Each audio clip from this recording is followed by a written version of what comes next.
Boa tarde a todos. Continuando aí com a nossa previsão da temporada da NBA para 2017-2018, a gente fala agora do principal favorito aí, acho que na opinião de entre 10 especialistas, acho que todos eles vão dizer que o Golden State Warriors é o grande favorito para vencer a temporada de 2017-2018.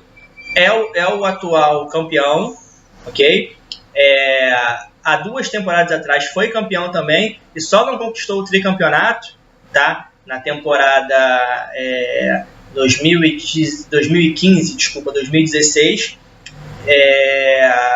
só não fechou esses 3 anos seguidos aí, porque na temporada 2015 e 2016 estava vencendo o Cleveland, que foi o seu adversário, inclusive, nas 3 finais, por 3-1 a série, e deixou que o Cleveland virasse, inclusive com 2 vitórias em Oakland, né? Em Oakland, que é onde joga o Golden State Warriors, ou seja, uma coisa muito improvável de acontecer, aconteceu.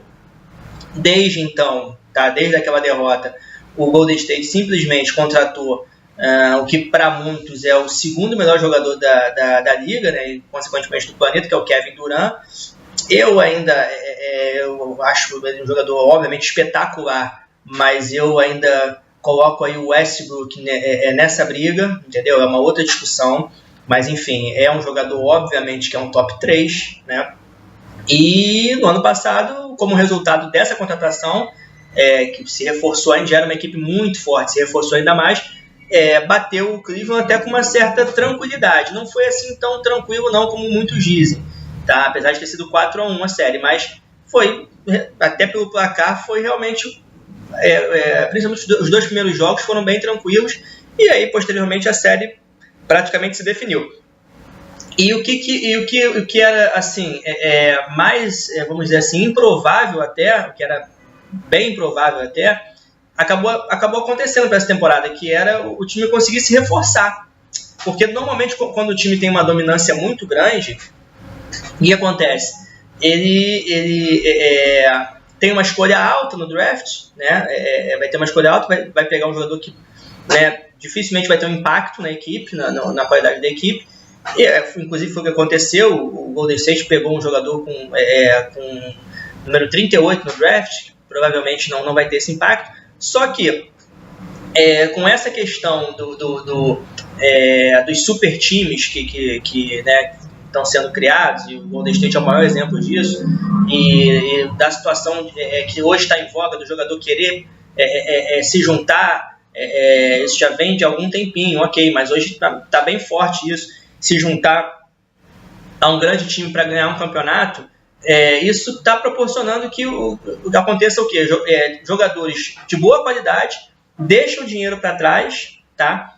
Para se juntarem a grandes equipes, e aí fortalece ainda mais essas grandes equipes. Foi exatamente o que aconteceu com o Golden State esse ano. O Golden State não perdeu praticamente ninguém da sua rotação, tá? Manteve aquele quinteto inicial, o seu banco, enfim, manteve toda a sua estrutura e adicionou o Nick Young, que era um dos maiores pontuadores do Lakers.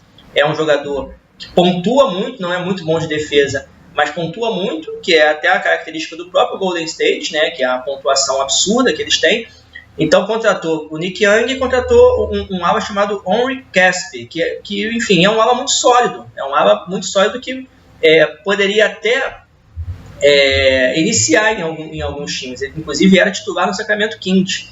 Então, ele foi trocado para o New Orleans no ano passado, na troca que levou o DeMarcus Cousins para New Orleans. Ele foi para lá, foi dispensado e assinou com o Golden State. Então, o que já era um monstro muito difícil de você lidar, ficou um monstro com mais uma cabeça, praticamente, entendeu?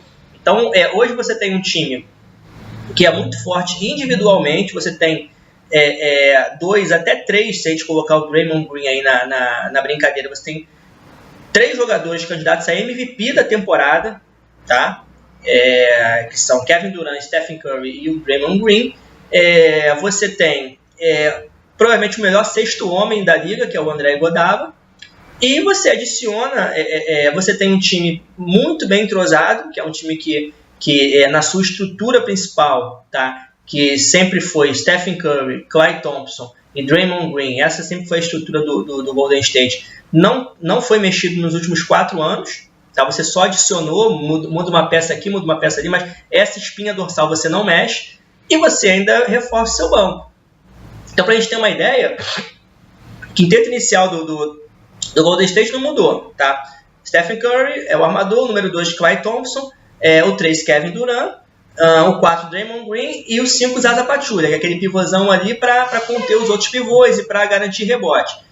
E aí você tem, agora no banco de reserva, você tem o Shaun Livingston, que está ali no time também há muito tempo, é um armador inclusive alto para a posição, muito bom jogador. Quando você limita os minutos dele, porque ele teve problemas sérios de joelho, então quando você limita os minutos dele, você consegue fazer com que ele jogue com muita eficiência, e a importância de você ter um banco muito forte, como é o caso do Golden State, é essa, que você vai rodando os jogadores, e os jogadores mantêm uma performance em alto nível, né, que é muito importante. Então você tem o Shaun Livingston, você agora tem o Nick Young, para fazer ali o backup do Klay Thompson, você tem o André Iguodala, que é praticamente titular do time, que termina os jogos no lugar de Zaza Pachulia. Você tem agora o Henry Caspi, né? Ou se você quiser, você também tem o David West como 4, e você também tem o Javale Magui, que substitui o Zaza Pachulia quando precisa. Fora os jogadores menos votados, como o Patrick McCaw, que jogou inclusive nas finais do ano passado, tá? Foi testado e correspondeu. Então você tem aí praticamente uma rotação de 12 jogadores que praticamente não deixam a peteca cair. Obviamente, quando entram as reservas, o nível do time não é o mesmo, mas todos os times têm que jogar com suas reservas. Então, qual provavelmente vai ser a tônica do Golden State esse ano? Os seus titulares vão o que na NBA chama de outscore. Eles vão ganhar, né, dos titulares da outra equipe, e quando entrar nas reservas de cada equipe, também vai manter um nível bem alto, que provavelmente eles vão ganhar das reservas da outra equipe. Entendeu? Então, para você ter alguma chance, você praticamente vai ter que deixar os seus titulares durante muito tempo em quadra, que foi inclusive o que o Cleveland tentou fazer. Óbvio que era uma outra situação, eram as finais, mas tentou fazer com o LeBron James e o Kyrie Irving no ano passado, e não conseguiu. Então, assim, realmente a situação das outras equipes ficou bem complicada com essas adições do Golden State. Mérito do General Manager, óbvio que é mérito, né? Principalmente eu acho que até mais mérito até do dono da equipe, que está pagando uma sobretaxa por manter uma folha salarial muito alta. Óbvio que o Kevin Durant abriu mão de uma parte do salário dele para acomodar outros jogadores. Esse ano foi o ano em que o Golden State renovou com valores reais com o Stephen Curry, que ele estava ganhando um salário bem abaixo do que ele pela estatura de jogador que ele é. O Golden State também deu essa sorte. Foi um acaso, mas ok, o acaso também joga. De quando ele renovou com o Stephen Curry lá atrás, tá? Na época da primeira renovação dele com o clube, com a franquia, o Stephen Curry estava com problema no joelho, tinha acabado de operar o joelho, então ele conseguiu meio que um desconto, ele não renovou pelo valor máximo. E isso abriu a porta para quê? Para que o Kevin Durant chegasse à equipe. Se o Stephen Curry tivesse assinado pelo valor máximo na sua primeira renovação, o Golden State não teria condição, em termos salariais, em termos orçamentários, de contratar o Kevin Durant. Então,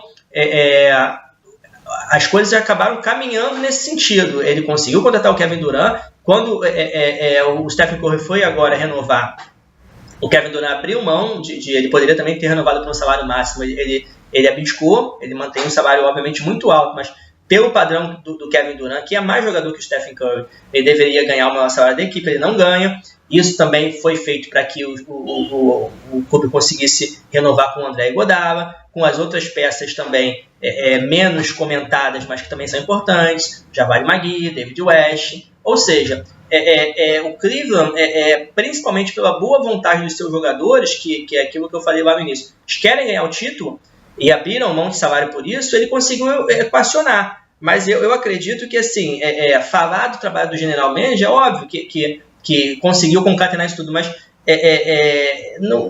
não é tão importante, aliás, não é assim, mais importante do que o trabalho dos jogadores, que se juntaram para chegar a esse objetivo comum. E aí você cria uma situação na NBA, que é o super time, que fica muito difícil de bater. Então, assim, em termos de previsão, a minha previsão, claro, é que o Golden State vai ganhar a Conferência Oeste e vai chegar ao título, tá? Essa é a previsão. Agora, assim, o Golden State, há 2 temporadas, ele bateu o recorde de vitórias numa temporada da NBA, com 73 vitórias e 9 derrotas. Esse recorde era do Chicago Bulls, com 72 vitórias. Ano passado ele já ganhou 67 jogos, já ganhou menos, mesmo com a adição do Kevin Durant. Tudo bem que o Kevin Durant se machucou durante a temporada, perdeu alguns jogos, mas já ganhou menos. Eu acredito, e aliás, isso é fato, que outras equipes se reforçaram para a temporada, principalmente na Conferência Oeste. Então, hoje você tem mais forte, você tem o Minnesota, tá, que pegou o Jimmy Butler, o Houston Rockets pegou o Chris Paul, ok? É um time também que foi muito consistente no ano passado e pegou um armador top, apesar da idade, de elite, para jogar com o James Harden. E, principalmente, na minha opinião, o Oklahoma City, com a adição do Paul George para jogar ao lado do Westbrook, ficou muito mais forte. Isso sem contar o San Antonio Spurs, que vale lembrar, na série final da Conferência Oeste do ano passado, ele foi varrido pelo Golden State. Realmente o placar foi 4-0. Mas vale lembrar, primeiro jogo da série em Oakland, tá? Casa do Golden State, o San Antonio Spurs estava ganhando por mais de 20 pontos, tá? É um time muito sólido, a gente precisa lembrar disso. E tem um candidatíssimo a MVP, que é o Kawhi Leonard, na minha opinião, um dos jogadores mais completos da NBA. Ok, o San Antonio estava ganhando de 20 pontos de diferença, tá? Quando o Kawhi Leonard se machucou, alguns dizem que foi até de uma maneira intencional, há dúvidas, o Zaza Pachulia pisou no pé dele, tá? Aliás, teria deixado o pé para ele torcer quando ele viesse ao chão depois de um arremesso. Ele se machucou, simplesmente o Golden State saiu do jogo, o Golden State virou aquele jogo e ele não jogou mais a série. Vale lembrar isso. O que eu estou querendo dizer? Eu estou querendo dizer o seguinte: continua sendo favorito? Sim, mas eu acho que existem equipes mais fortes no Oeste esse ano. Acho que o Golden State, mesmo com as adições, ele vai ter mais trabalho. Porque no final das contas, nos playoffs, o que vale é o quinteto inicial. Tá?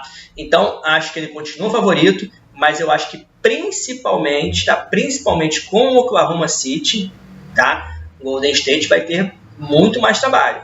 Porque se o Paul George jogar o potencial em Oklahoma, jogar o potencial que ele tem, vai ser um time muito forte. Tudo bem, vai ser um show de 2 jogadores contra um show de repente de 4 ali em Golden State, mas a dificuldade já vai ser maior. Então eu espero que sim, que o Golden State continue ganhando, tanto a Conferência Oeste como a temporada, mas espero mais dificuldades e assim, não acho que ele chegue assim, a 70 vitórias não, tá? Acho que provavelmente, óbvio, deve passar das 60 vitórias, mas deve ficar entre 65, por aí. E nos playoffs, eu acho que ele não vai, porque também vale lembrar que no ano passado o Golden State, até as finais da NBA, ele não perdeu nenhum jogo nos playoffs. Tá? Ele ganhou as suas 3 séries do Oeste por 4-0. Isso eu acho que não vai acontecer esse ano, apesar de continuar sendo o grande favorito para ganhar o título da NBA. Ok?